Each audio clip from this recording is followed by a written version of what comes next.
नमस्कार प्रिय दर्शक बंधु प्राणसारी यूट्यूब चैनल रो हेल्थ एजुकेशन रे आपण मानकु स्वागत करे। प्रिय दर्शक बंधु आज वीडियो रो टाइटल टी हैला किडनी रोगी भूल रे भी खांतु नाही एही सबु खाद्य। प्रिय दर्शक बंधु जदि आपण किडनी को सुस्थ रखंती बा सुस्थ रखिबा को चाहुचंती तेबे आपणकर स्वास्थ्य भल रहिबो।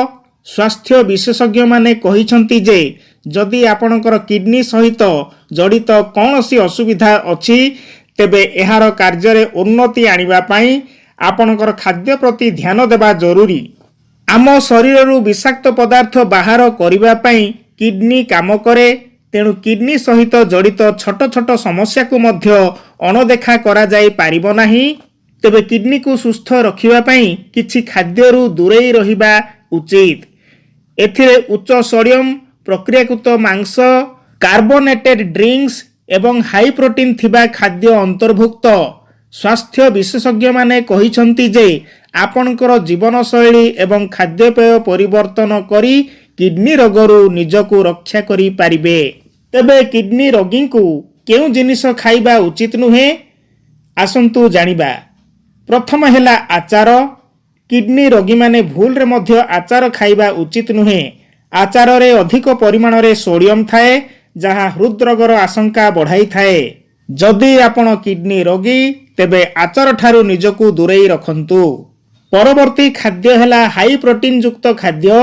अवश्य प्रोटीन आम स्वास्थ्य पई गुरुत्वपूर्ण किंतु एहार अत्यधिक परिमाण आम किडनी को क्षति पहुंचाई पारे। अत्यधिक प्रोटीन युक्त खाद्य खाइबा द्वारा किडनी उपरे चाप पड़ी पारे। डाली एवं अन्यान्य हाई प्रोटीन सामग्री केवल सीमित परिमाण रे खांतु। परवर्ती खाद्य हेला कदली। कदली रे पोटासियम प्रचुर परिमाण रे मिली थाए। एथिपाई किडनी रोगी माने एथिरु दूरता बजाई रखिबा उचित अर्थात कदली खाइबा अनुचित। एहा बदल रे सपुरी खाइबा उचित। एथिरे विटामिन ए एवं फाइबर प्रचुर परिमाण रे मिली थाए। एहा सहित किडनी सठिक भाबरे काम करे। परवर्ती खाद्य हेला आलू। आलू रे पोटासियम प्रचुर परिमाण रे मिली थाए।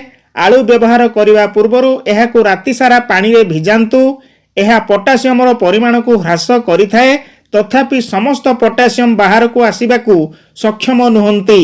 तेणु किडनी रोगी माने अधिक आलू खाइबा उचित नुहे। प्रिय दर्शक बंधु परवर्ती खाद्य हेला कैफीन। किडनी रोगी माने कैफीन ठारू दूरेई रहिबा उचित। शरीर रे अत्यधिक कैफीन जगु शरीर डिहाइड्रेट होई पारे।